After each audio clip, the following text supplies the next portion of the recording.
Cuando estuvimos trabajando en Tokio, me di cuenta de algo interesante en la cultura de ese país. Es un país donde se consume bastante alcohol. La gente bebe mucho. Y es interesante porque en el ámbito del orden público, ustedes saben que los japoneses son muy disciplinados, todo, eh, su civismo es bien elevado. Sin embargo, por ejemplo, si la policía interviene en, en un, en una fricción o en un,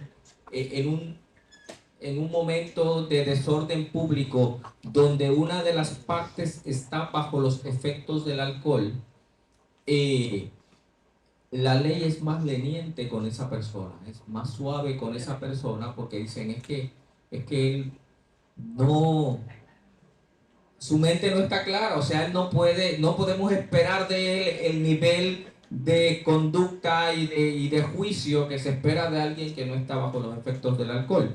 Eh, eh, en, en Occidente es diferente, por ejemplo, y claro, por supuesto hay grados, ¿no? Si una persona está guiando bajo los efectos del alcohol y es detenido, va a ir preso.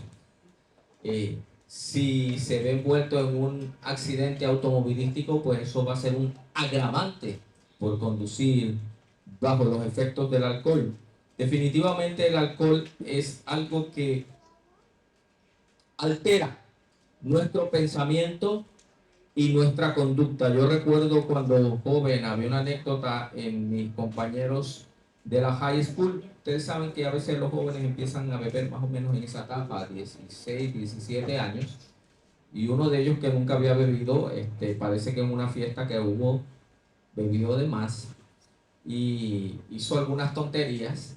Y entonces los compañeros cuando contaban la historia, pues aumentaban, exageraban y añadían otras cosas que supuestamente él hizo.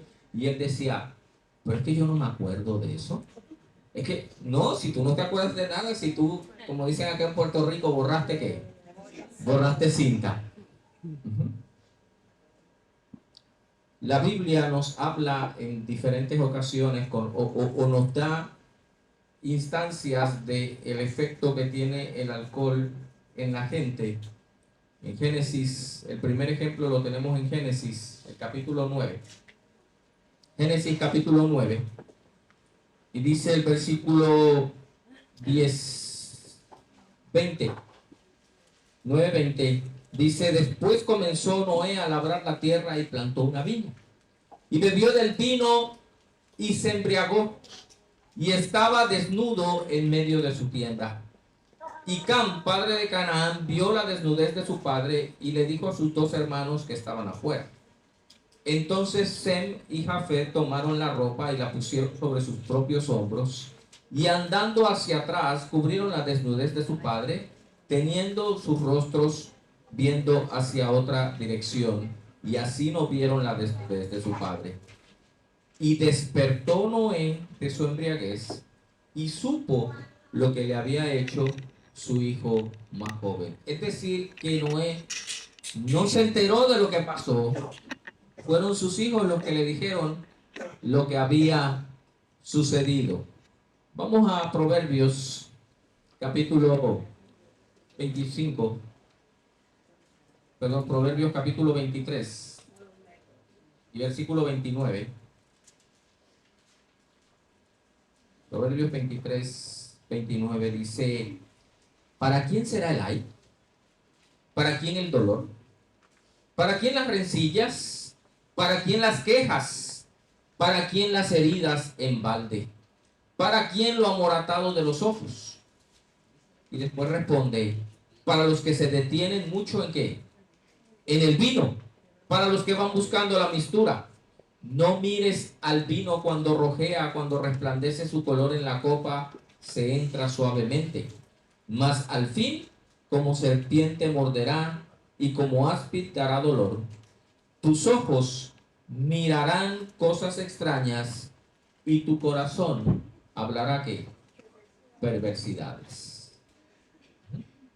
En el capítulo 20, en En el capítulo 20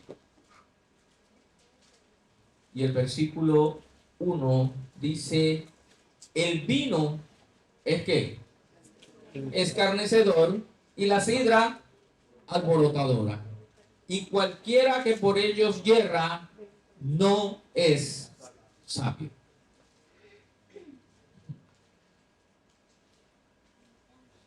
El ejemplo quizá más impactante se encuentra en el libro de Levítico, el capítulo 10 y el versículo 1. Porque aquí estamos hablando de los sacerdotes que ministraban en el templo, los hijos de Aarón, el sumo sacerdote. Versículo 1 dice, Nadab y Abiú, hijos de Aarón, tomaron cada uno su incensario y pusieron en ellos fuego, sobre el cual pusieron incienso y ofrecieron delante de Jehová fuego extraño que él nunca les mandó. Y salió fuego de delante de Jehová y los quemó y murieron delante de Jehová. No hay muchas explicaciones, pero si vamos al versículo 8, dice, y Jehová habló a Aarón diciendo, tú y tus hijos contigo no beberán vino ni sidra cuando entren en el tabernáculo de reunión, para que no mueran. Estatuto perpetuo será para vuestras generaciones, para poder discernir entre lo santo y lo profano, y entre lo inmundo y lo limpio, y para enseñar a los hijos de Israel todos los estatutos que Jehová les ha dicho por medio de Moisés. En un momento donde el pueblo estaba bajo el yugo de los filisteos, ellos claman a Dios y Dios se aparece a la esposa de Manoah y le promete que el hijo de ellos va a ser el libertador de Israel, el famoso Sansón. Y le da unas instrucciones a ella y le dice que mientras esté en el periodo de gestación no debe, ¿qué cosa? Consumir sidra ni vino, y que su hijo nunca debía, ¿qué cosa? Consumir vino ni sidra, porque el espíritu de Jehová estaría sobre él. En la advertencia, o más bien en el mandamiento que le da Dios a los sacerdotes del pueblo después del incidente de Nadab y Abiú, les dice, para que aprendan a discernir entre lo bueno y lo malo, entre lo santo y lo profano, entre lo limpio y lo inmundo. Así que desde ese momento la Biblia establece un contraste entre la persona sabia y la persona necia. Y normalmente establece que la persona que hace del consumo de vino o de sidra su hábito no será sabio, no tendrá discernimiento, será cuesta arriba que esa persona sea influenciada y llenada con el Espíritu Santo. Por el contrario, la persona que se abstiene, como leímos en Proverbios 21, que decía que el vino es escarnecedor y la sidra es alborotadora, y todo el que yerra por esa razón no será ¿qué? No será sabio o no es sabio. Cuando vamos al Nuevo Testamento, entonces se establece, y especialmente en el mensaje que da Dios al pueblo, a su pueblo a través de la profecía en Apocalipsis, nos hace saber que el vino en el aspecto profético representa permitir que las filosofías, los pensamientos y las creencias que no están acorde con la palabra de Dios son como el vino. que aturde los sentidos, que no nos permite razonar y que no nos da la capacidad de encontrar sabiduría. De hecho, una de las condenaciones a Babilonia es que le dará beber del vino del furor de su fornicación. Y allí en la lectura bíblica que tuvimos en Efesios 5 es para entender el contexto cuando Pablo dice: no os embriaguéis con vino, en lo cual hay disolución, antes bien sed llenos de ¿qué? Del Espíritu Santo.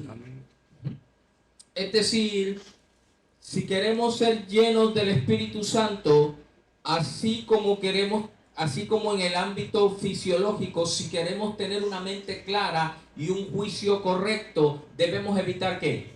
El consumo del alcohol, porque el consumo del alcohol nubla nuestro juicio y de alguna manera nos desinhibe. Hacemos cosas que si no estuviéramos bajo la influencia del alcohol, ¿qué? No haríamos.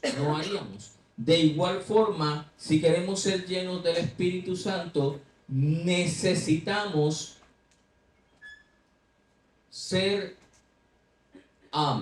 enseñados por la palabra de Dios. Necesitamos dejar fuera toda otra filosofía, todo otro criterio, toda otra idea que no proviene de la palabra de Dios. ¿Por qué? Porque Isaías dice que la flor se marchita y la hierba se seca, pero la palabra de Dios permanece para siempre. Si vemos el contexto del capítulo 5 de Efesios, en el versículo 1 inicia diciendo: sed pues imitadores de Dios como hijos amados. Después en el versículo 14 nos va a decir: despiértate, ¿qué cosa? Tú que duermes, y levántate de los muertos, y te alumbrará Cristo. ¿Qué pasó con Noé cuando se embriagó? ¿Cómo quedó? Dormido, inconsciente, de forma tal que ni siquiera sabía en qué estado de decoro estaba él, que estaba sin ropa. Sucedió cuando los hijos de Aarón entraron al santuario y ofrecieron fuego extraño. La implicación es que estaban bajo los efectos ¿de qué? Del alcohol. Y Dios dijo: esto no es lo que yo les mandé a hacer. Ustedes están haciendo aquí algo distinto, y les costó la vida. De igual forma, Pablo hace esa ilustración cuando dice: despiértate tú que duermes, y te alumbrará Cristo. Sigue diciendo en el versículo 15: mira pues con diligencia cómo andas, no como necio, sino que como sabio, porque Proverbios nos dice que todo el que se embriaga con sidra o con vino no será ¿qué? No será sabio. Aprovechando bien el tiempo, porque los días son como. ¿Alguien tiene duda de que los días son malos? Levante la mano el que piense que los días no son malos.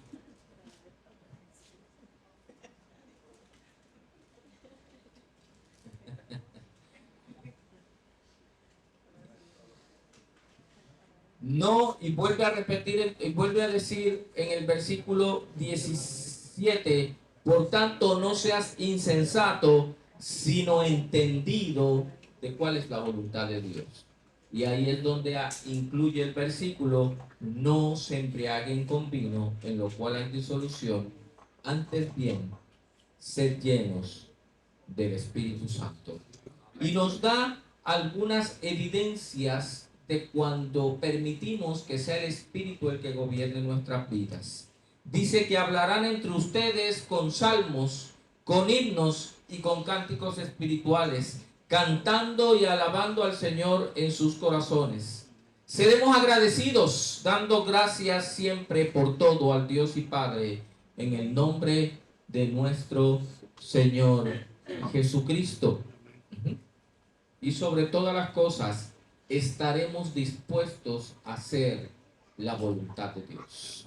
Porque el Espíritu Santo fue el que hizo posible que el Padre y el Hijo, mientras Él estuvo en esta tierra, pudieran mantener esa relación de dependencia que Jesús pudo decir: lo que yo hago, no lo hago porque yo quiero, es lo que el Padre, ¿qué cosa?, me mandó a hacer. Incluso llegó a decir: porque el Padre y yo, ¿qué cosa?, una misma cosa somos. Jesús, alguien escribió una vez: nadie ha vivido como Jesús, porque nadie ha orado como Jesús. Jesús inicia su ministerio con 40 días de ayuno y oración. ¿Y quién lo llevó al desierto? El Espíritu. Es interesante porque cuando el Espíritu dirige a Jesús al desierto en ese ayuno de 40 días, ¿quién llega? ¿Quién se aparece allí rapidito? Satanás. Porque cuando Él ve la intención de tu corazón de entrar en comunión con Dios, Él dice: ojo, espérate, aquí hay problemas. Este se me está queriendo, ¿qué?, cambiar de bando. Así que hay que hacer algo. Y entonces el enemigo llega y le dice: ¿tienes hambre? Ya has hecho tu trabajo, has logrado ayunar por 40 días, ya tu padre aceptó. Por cierto, tú dices que eres el Hijo de Dios, ¿no? Si eres el Hijo de Dios, ¿qué cosa? Di a estas piedras que se conviertan en pan. ¿Y qué le contestó Jesús? Solamente de pan viviré. Antes de eso, escrito está. Y citó Deuteronomio. Cuando Moisés le está repitiendo la ley al pueblo y repasándole cómo Dios los ha guiado durante 40 años, y les dice, y les dio maná y esto y lo otro, y les dice: para que sepas que no solo de pan vivirá el hombre, sino de toda palabra que sale de la boca de Dios. Y él me dice: qué bueno, te felicito porque tú lees la Escritura, qué bueno que lees la Biblia. Yo también la leo. Y si vas allá al Salmo 91, dice que a sus ángeles mandará para que tu pie, ¿qué cosa?, no tropiece en piedra. Así que, como tú conoces la Escritura, tírate abajo, que allí dice, escrito está, que a sus ángeles, ¿qué cosa? ¿Y qué le contesta Jesús? También escrito está. No que no tentarás al Señor tu Dios. Y dice que volvió la tercera vez y dice: está bien, no te puedo convencer con la palabra, pero te ofrezco algo. ¿Para qué vas a sufrir? Esta gente no te va a escuchar. Es más, si tú vieras cuán poquitos te van a aceptar y que tu mismo pueblo te va a rechazar y te va a crucificar, no vale la pena. Yo te ofrezco todos los reinos de este mundo. Solo hay una condición: adorar. ¿Y qué le contestó Jesús? Escrito está: al Señor tu Dios adorarás y a Él solo servirás. ¿Con qué derrotó Jesús al enemigo? Con la palabra. No os embriaguéis con vino, sino sed llenos ¿de qué? Del Espíritu Santo. Pablo sigue escribiendo su carta. A veces nosotros con esta costumbre de que los libros y las cartas están divididos en versículos y en capítulos, a veces no entendemos que una carta, aunque puede tocar varios temas, es un solo documento. En el capítulo 6 dice, por los versículos 10: por lo demás, hermanos míos, fortaleceos en el Señor y en el poder de su fuerza. Vestíos de toda la armadura de Dios para que puedas estar firme contra las acechanzas del diablo. Porque no tenemos lucha contra carne ni sangre, sino contra principados, contra potestades, contra los gobernadores de las tinieblas de este siglo, contra huestes espirituales de maldad en las regiones celestes. Por tanto, vuelve a repetir, toma toda la armadura de Dios para que puedas resistir en el día ¿cuál? En el día malo. Porque decía en el capítulo anterior, porque los días, aprovechando bien el tiempo, porque los días son como, son malos. Estad firmes. Y da una serie de elementos que forman parte de la armadura. Solo quiero llevarlos al 17, donde dice, y toma el yelmo de la salvación y la espada de ¿quién? ¿La espada de quién? Del Espíritu, que es ¿qué?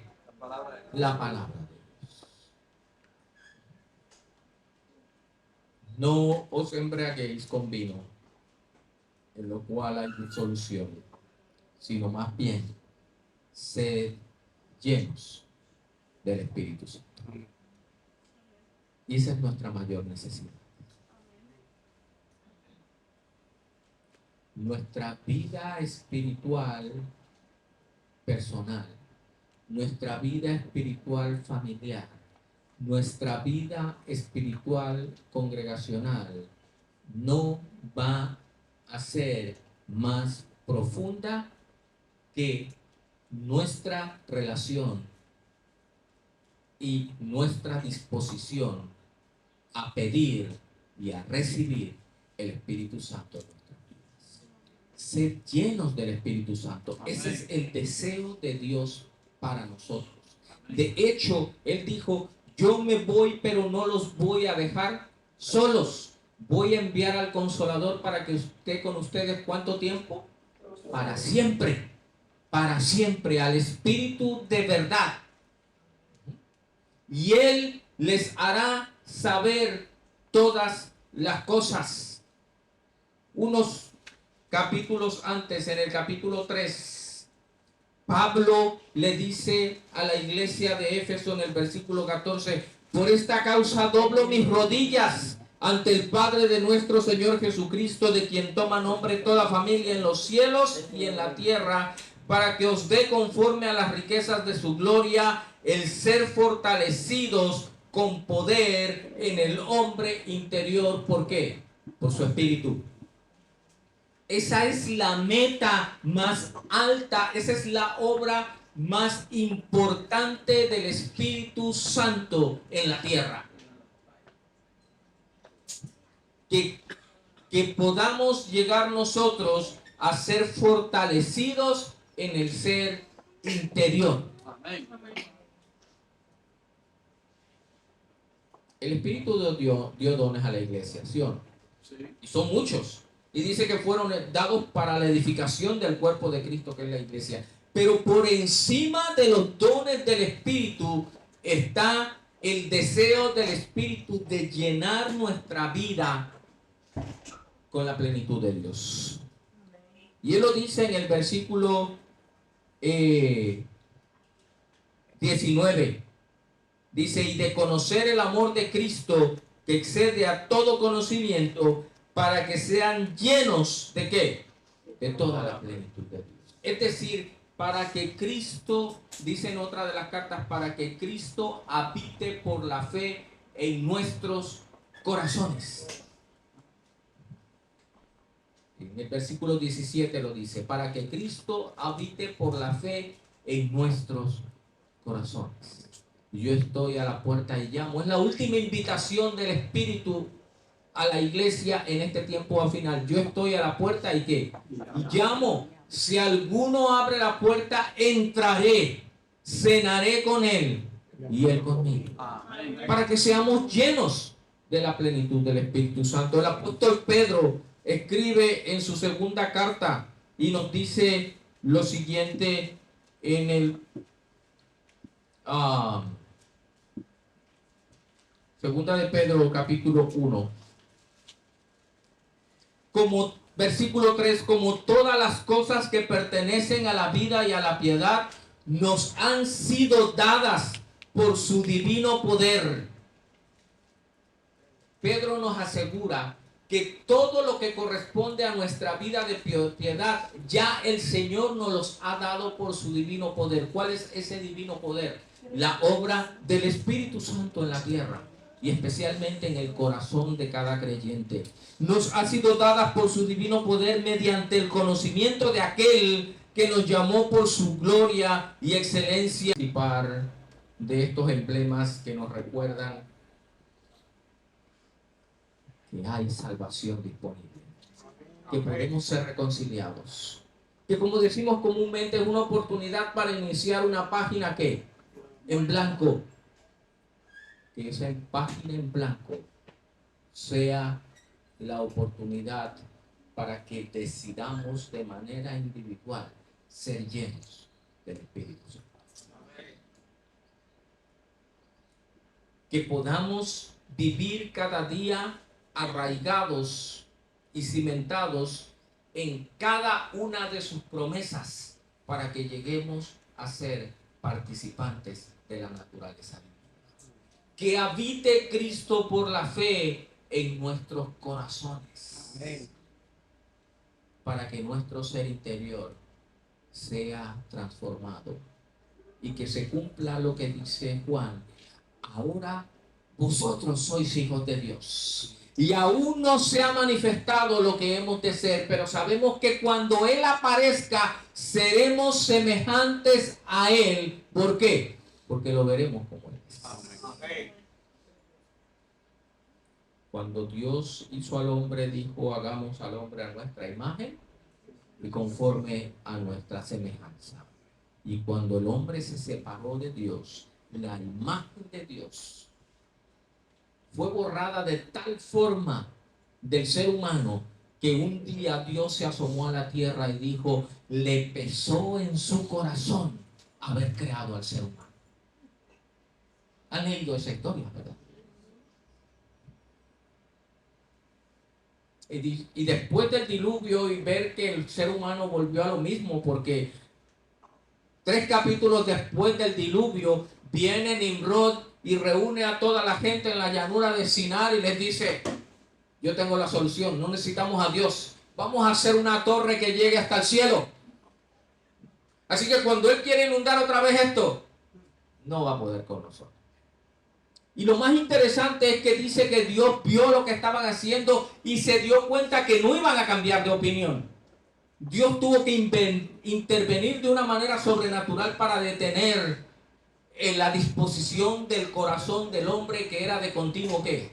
El mal. No aprendieron con el diluvio. Y Dios decide entonces otro plan. Porque de tal manera amó Dios al mundo que dio a su Hijo, para que todo aquel que cree no se pierda, no tenga vida eterna. Porque no envió Dios a su Hijo para condenar al mundo, sino para que el mundo pueda salvar. Gloria al Señor. Hoy el Señor te invita a ser llenos del Espíritu Santo. Amén. Vamos a estar en pie, vamos a cantar el himno 195. Poderoso Dios, gracias porque tú has provisto todo lo necesario para que esa imagen deteriorada divina en el ser humano pueda ser restaurada. Y es restaurada por tu divino poder que actúa y trabaja en nuestro ser en la medida en que nosotros estamos dispuestos a abrir nuestro corazón y a ser llenos de toda la plenitud de Dios. Los días son malos. Sin duda, nadie puede negar esa realidad. Pero, oh Señor, no es solamente importante reconocer que los días son malos. Es más importante vestirnos con toda la armadura del cristiano. Amén. y que podamos usar la palabra que es la espada del Espíritu para derrotar las acechanzas del enemigo. Para que ese espíritu erradique de nuestra vida todo aquello que no pertenece a tu voluntad. Amén. Participar de la cena del Señor Dios, tomamos la oportunidad de reconsagrar nuestra vida. Amén. Aceptamos que nos limpies nuevamente y rogamos, oh Dios, que nos llenes con tu Espíritu Santo. En el nombre de Jesús. Pasamos